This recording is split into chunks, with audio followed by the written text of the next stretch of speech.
کے اندر یہ تو پھر حکم. لیکن علامہ صاحب میں نے ایک بات یہ پڑھی ہے کہیں کہ قیامت والے دن جو سب سے ایک میں سمجھتا ہوں ایک بہت بڑا ذمہ داری ہے وہ جو انصاف کرنے والے ہیں، جیسے جو ہمارے ججز ہیں، معزز جج ہیں، وہ بڑا ان کے اوپر ذمہ داری ہے. ایک غلط فیصلہ وہ اللہ کے ہاں بہت بڑی پکڑ اس کی ہو سکتی ہے. میں آپ کو یہ عرض کر رہا ہوں کہ عدلیہ کا جو بڑا رول ہے، ایک امپورٹنس ہے معاشرے میں، وہ معاشرہ سسٹم کو چلانے میں وہ بڑا مشہور بات ہے کہ وہ معاشرہ جو ہے وہ نہیں چل سکتا جہاں سے عدل و انصاف جو ہے اٹھ جائے گا.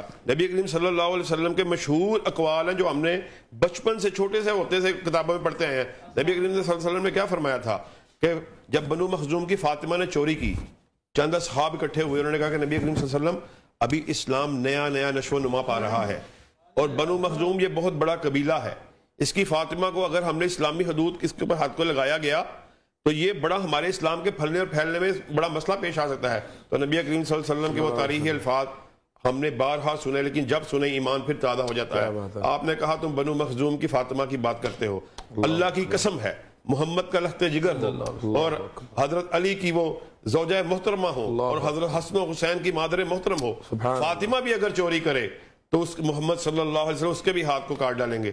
تو معاذ اللہ کیا فاطمہ نے چوری کرنا تھی؟